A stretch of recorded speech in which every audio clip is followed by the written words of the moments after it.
I was diagnosed with multiple breast cysts, both breast yon nung 2005. At first, hindi ko naman alam na meron akong ganun eh. Meron akong bukol. Tapos, nung naramdaman ko na lang siya, kasi meron akong hormonal imbalance, naramdaman ko na lang na hindi na ako makaligo, na yung tabo yung gamit ko. Hindi ko na siya mabuhat, nahihirapan na ako magsuklay. Tapos nung nagback pain na ako, meron na akong pain sa ganito, pero hindi ko pinapansin. Nung nakalipas na 1 buwan, hindi pa rin nawawala, nahihirapan na ako. Doon ako nagsabi doon sa mother ko kasi umiiyak na ako talaga sa pain. So nagpa-ultrasound ako. Na-find out doon sa first ultrasound ko na maliit lang yung bukol. Pero nagtataka yung mga doktor kung bakit daw nagpe-pain ako, ang liit-liit lang ng bukol. Na-find out namin na meron palang, multiple pala sa both breast, na ang dami-dami niya. Tapos nakita ko na nagkapa ako, na talagang malaki na siya. Matigas, hindi nagmo-move yung bukol. So doon ako nag-isip. Tapos nakakapa ako ng 3 lymph nodes sa may kilikili ko. No, nung napag-isip-isip ko, nag-research ako ngayon. Sabi ko, bakit ganito? Yung nafe-feel ko, sabi ko, hindi nakatulad nung dati na mas lumala yung pain eh. Hindi ko na siya matiis. Nagpatingin ako ulit do sa doktor. Sabi niya, nasa stage 1 to, sabi niya ganyan. So advice nila ipa-biopsy ko para malaman nila kung yung talagang bukol na yon, yun lang talaga siya, kung iisa lang talaga siya. Tapos yung mga ibang bukol sa kabila na breast ko, kung malignant na rin. Sabi ko, natatakot ako. Siyempre, nag-work din ako sa hospital before. Sabi ko, ayoko magpa-biopsy. Tapos may pinatingnan na naman ako another doctor. Sabi niya naman nga, stage 1 daw talaga yun. Kasi nakita na nila yung itsura. So, doon ako naniwala. Hindi na ako nagpa-undergo ng biopsy. Binigay na nila ako ng medication. Sabi ko, hindi ko na-feel na yung medication na binigay nila sa akin, nagtitake effect. Nagpunta ako sa herbalist.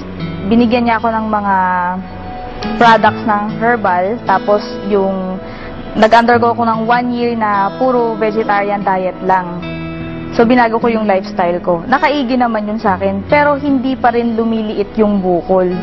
Nag-isip ako ngayon, sabi ko, ano kayang pwede kong gawin para totally mawala na siya? Kasi ang advice nga sa akin, i-remove eh. Siyempre, dalaga ako. Nakakaano naman yun, wala kang breast, kadalaga mong tao, di ba? Yun, frustrating sa nakaka-depress, nakaka-frustrate. So, nung dumating sa time na nag-research na ako, nag-internet ako kung ano bang pwede kong kainin. So, ang dami ko nakita. Nandun yung mga gulay, mga fruits, na ina-advise nga doon sa mga may mga breast cancer, na yun ang talagang dapat nakainin. So sabi ko, hindi ko naman alam kung saan makakabili lahat nito. Yung broccoli, meron dito, di ba? Yung mga ibang fruits na nandoon sa internet, available dito pero hindi lahat meron. Doon ako nag-isip, sabi ko, paano ko makakain to lahat? At saka mahal-mahal niya. Until such time na dumating yung yung kapatid namin sa church, na binibigay nga nila sa akin to, yung Alive. Ini-introduce nila sa akin yung Alive. Nung una, skeptic talaga ako. Tapos nung pinakita nila sa akin yung pinaka-literature, doon ako nagulat. Kasi lahat nung ni-research ko sa internet na dapat nakainin, nandoon lahat. Eksaktong-eksakto. Kaya sabi ko, wow, sabi kong ganyan, grabe naman to, sabi kong ganyan. Kung gano'n, hindi na ako maghahanap ng kakainin ko, pwedeng ito na, sabi kong ganyan. Yung nung coffee pa lang yung pinusubok nila sa akin, talagang sobrang sumakit, no? Nag-take ako ng coffee, di ba yung coffee natin meron ngang Alive? Talagang sobrang sakit niya. Napakapit nga ako sa sa wall, tapos pinagtatawanan nila ako kasi nga, sabi ng ganyan, yan pa lang ang tinitake mo, nagpe-pain ka na. Sabi niya, ibig sabihin yan, reaction. Which is alam ko naman dahil hindi na bago sa akin yung herbal. Nung nag-take na ako ng capsule, doon ko naramdaman na nakakaginhawa, nakakaigi. Hanggang sa nakapag 1 month ako, na-gradual yung pag-inom ko, hindi naman bigla. Kasi doon sa isang capsule pa lang na-feel ko na na merong may reaction ako naramdaman. Pero hindi ko isininto kasi naniniwala ako na makakatulong talaga sa akin ng malaki. Hanggang sa nag-isang buwan, nagsabi ako doon sa mama ko, sabi ko, maganda ma, sabi kong ganyan kasi nalelesen yung pain, pati yung back pain ko sa likod, nawawala, sabi kong ganyan.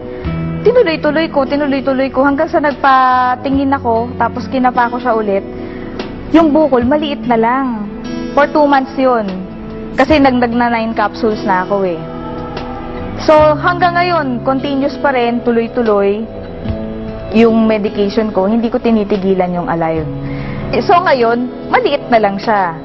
Maliit na lang. Tuloy-tuloy pa rin yung medication ko para totally ma-resolve na yung yung bukol. Malaking malaki po ang naitulong ng Alive. Sobra.